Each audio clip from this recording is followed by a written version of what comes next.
नमस्कार बच्चों, आप लोगों के लिए मेरे द्वारा संचालित नवबोध प्रकाशक द्वारा प्रकाशित लेखाशास्त्र अकाउंटेंसी क्लास 11th के स्टूडेंट्स के लिए बैक साइड के क्रियात्मक प्रश्नों के हल की सीरीज चल रही है। इसी क्रम में अब बच्चों हम देख रहे हैं चैप्टर नंबर 17 अपूर्ण लेखों से खाते बनाना, इकहरा लेखा प्रणाली।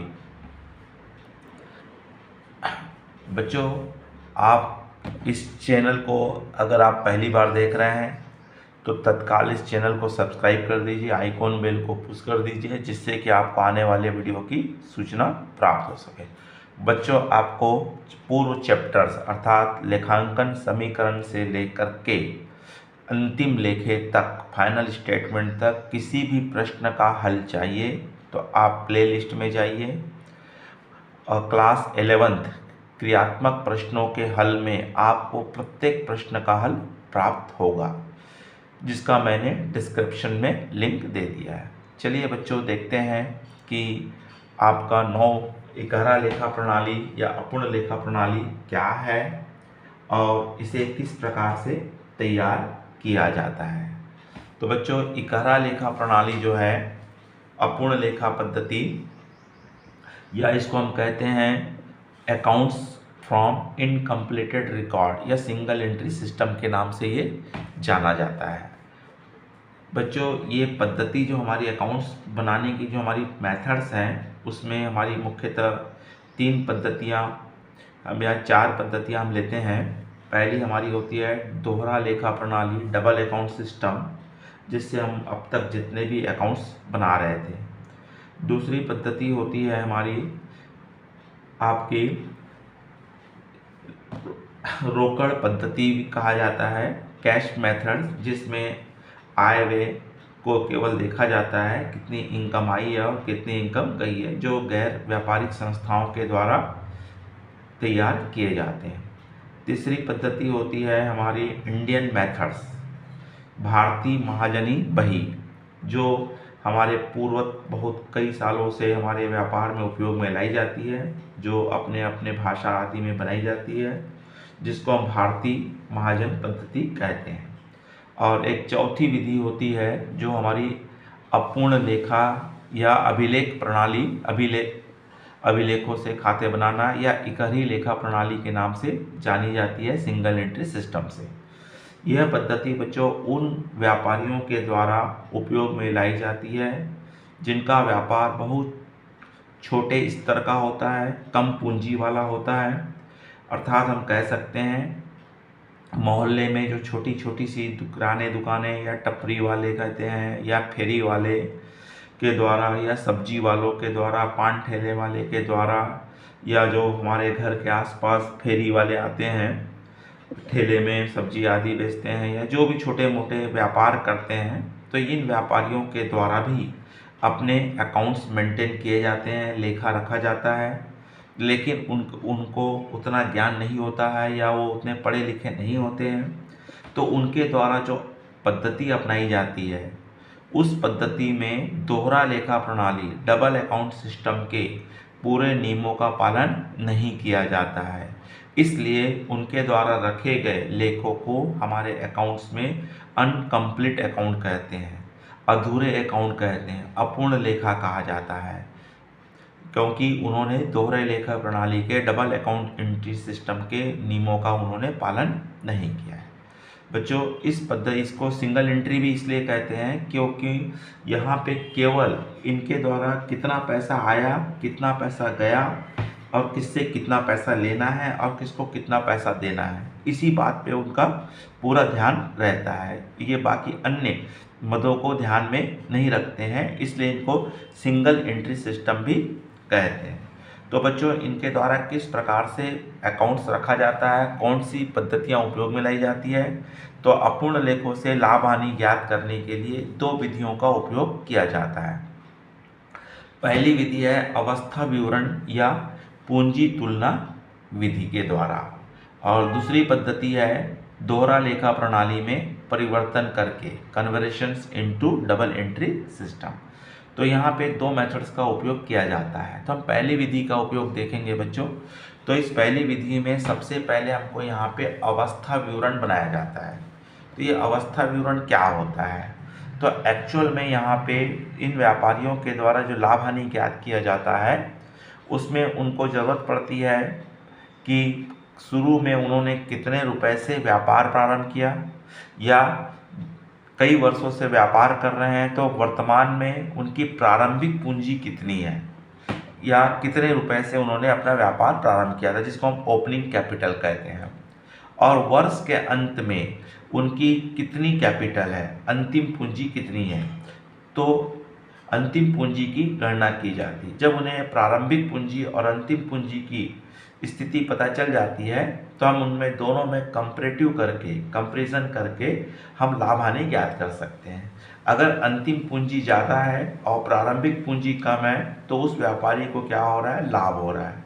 अगर व्यापारी की अंतिम पूंजी कम है और प्रारंभिक पूंजी ज़्यादा है तो उस व्यापारी को क्या हो रहा है, हानि हो रहा है।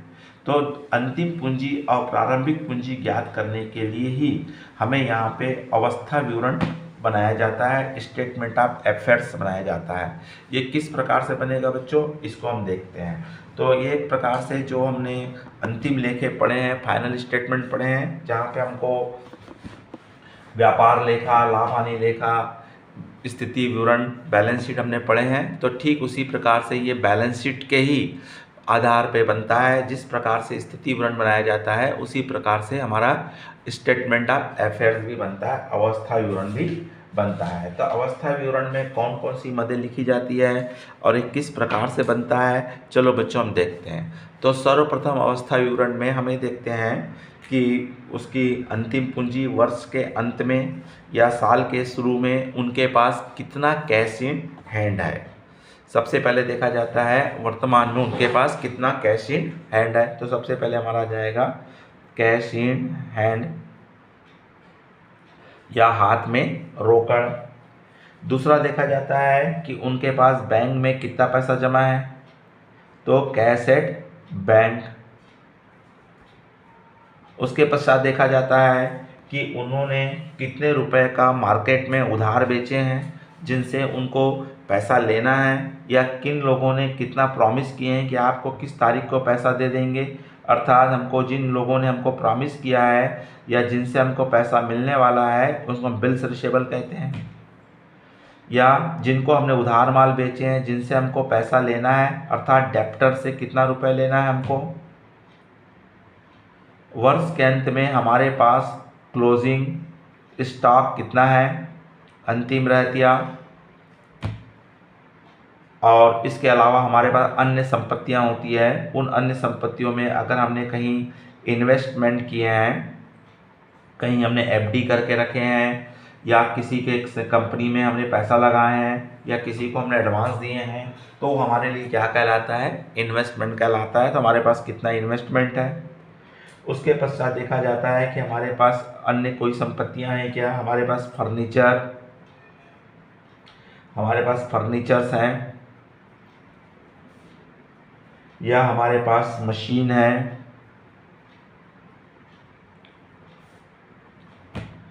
या हमारे पास लैंड है, या हमारे पास बिल्डिंग है,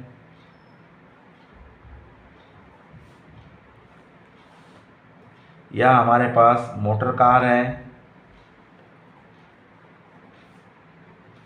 या हमने किसी को उधार एडवांस दे के रखे हुए हैं, अर्थात प्रीपेड किए हैं,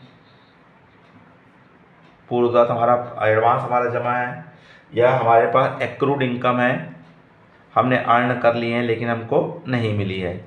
तो इस प्रकार से हम देखेंगे साल के शुरू का अगर हम ओपनिंग कैपिटल निकाल रहे हैं तो 1 अप्रैल की स्थिति में हम देखेंगे कि हमारे पास कैश इन हैंड कितना है, कैश एट बैंक कितना है, बिल्स रिसीवेबल कितना है, debtors, closing stock, investment, furniture, machine, land, building, motor car, या हमने किसी को एडवांस प्रीपेड दे के रखे जिसकी सेवा नहीं लिए हैं, या ऐसी इनकम हमने अर्न कर ली है लेकिन हमको नहीं मिला है।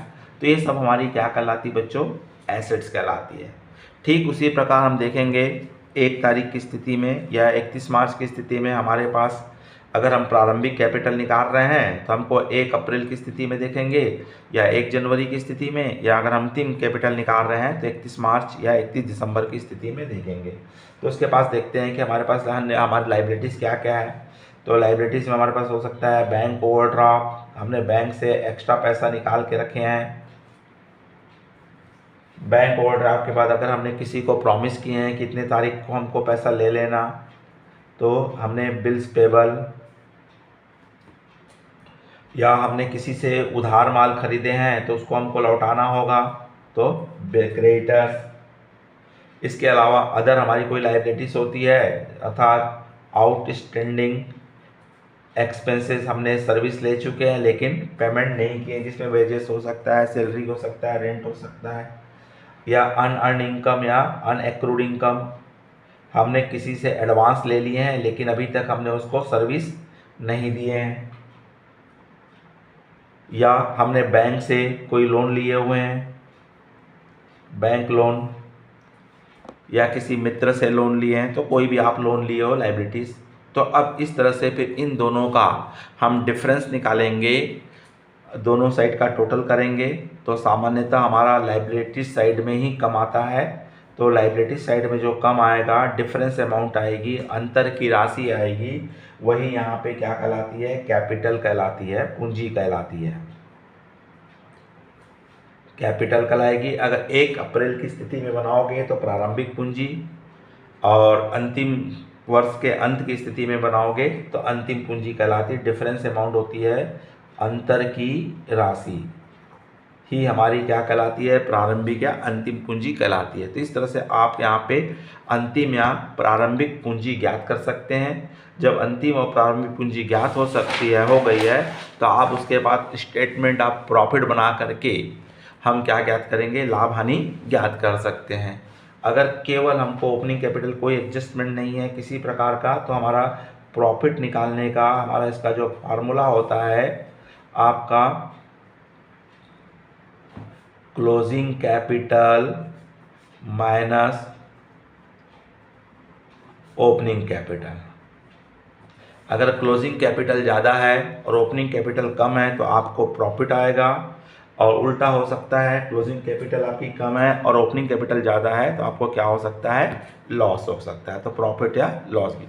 अगर कुछ एडजस्टमेंट है कि उन्होंने अपने कुछ पर्सनल यूज़ के लिए निकाला है या कुछ एडिशनल कैपिटल लगाया है, तब ऐसी स्थिति में हमको यहाँ पे स्टेटमेंट आप प्रॉफिट बना करके या प्रोफार्मा आपको लाभ हानि का विवरण पत्र बना करके निकाला जा सकता है, जिसमें सबसे पहले हम यहाँ लिखेंगे क्लोजिंग कैपिटल। सबसे पहले क्या लिखा जाता है, यहाँ पे आपको वर्ष के अंत की कैपिटल निकलेंगे, क्लोजिंग कैपिटल अंतिम पूंजी।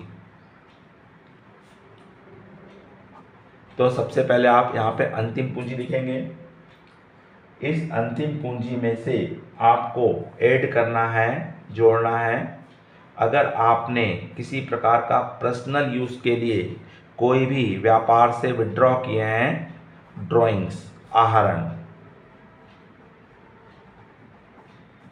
अगर आपने पर्सनल यूज़ के लिए अर्थात आपने घर के उपयोग के लिए आपने अगर कोई गुड्स निकालते हो, माल निकालते हो, या आप अपने स्वयं के उपयोग के लिए कैश निकालते हो बिजनेस से, या अपने पर्सनल उपयोग के लिए किसी खर्च को करते हो, या दुकान का अपने घर का किराया देते हो, या अपने बच्चे की फीस देते हो, या अपने घर के उपयोग के लिए वाहन खरीदते हो, या पर्सनल यूज़ के लिए व्यक्तिगत उपयोग के लिए अगर कोई भी राशि या गुड्स अपने व्यापार से विड्रॉ करते हो तो उसको हम ड्राइंग्स करते हैं। तो उस ड्राइंग्स को इसमें अंतिम पूंजी में आपको क्या कर देना है, जोड़ देना है।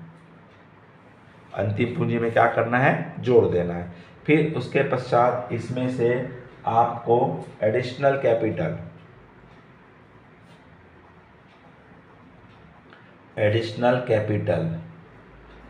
अतिरिक्त पूंजी, अगर आपने अपने बिजनेस का विकास करने के लिए या बिजनेस को बढ़ाने के उद्देश्य से अतिरिक्त कुछ धनराशि अगर व्यापार में लगाते हो साल के बीच में, तो ऐसी राशि को हम क्या कहते हैं, एडिशनल कैपिटल कहते हैं, अतिरिक्त पूंजी कहते हैं। तो इस अतिरिक्त पूंजी को, जो राशि आपकी आई है, उसमें से आपको क्या कर देना है, माइनस कर देना है, घटा देना है। तो घटने के बाद जो आती है वो हमारी यहाँ पे समायोजित पूंजी कहलाती है, एडजस्टमेंट कैपिटल कहलाती है, समायोजित पूंजी। तो इस समायोजित पूंजी में से आपको ओपनिंग कैपिटल, जितने में से आप बिजनेस स्टार्ट किए हो उससे ओपनिंग कैपिटल, साल के शुरू में आपने जितना भी पैसा बिजनेस स्टार्ट किए हो या आपने अवस्था विवरण बना करके प्रारंभिक पूंजी की गणना की हो, तो प्रारंभिक पूंजी को आप इसमें से क्या कर दीजिए, माइनस कर देंगे। प्रारंभिक पूंजी को क्या करेंगे, माइनस करेंगे। तो माइनस करने के बाद जो डिफरेंस आएगा, अगर प्लस में आता है तो आपका प्रॉफिट कहलाएगा, अगर लॉस माइनस में आता है तो आपको बिजनेस से क्या होगा, लॉस कहलाएगा। तो इस तरह से आपको अगर यदि कुछ एडजस्टमेंट है तो आपको यहाँ पे समय लाभ हानि का स्टेटमेंट बना करके आप लाभ हानि ज्ञात कर सकते हैं। तो बच्चों इस तरह से इसमें आपको ओपनिंग कैपिटल और क्लोजिंग कैपिटल की गणना करनी पड़ती है और लाभ का विवरण पत्र बना करके हम इसका कैलकुलेशन करके लाभ हानि ज्ञात कर सकते हैं। तो बच्चों अगर आपको समझ में आया होगा तो लाइक कीजिए, अपने अधिक से अधिक मित्र साथियों को शेयर कीजिए। अगले वीडियो में हम आपको बताएंगे इसके न्यूमेरिकल्स प्रॉब्लम किस प्रकार से बनाए जाते हैं। नमस्कार, जय हिंद, जय भारत।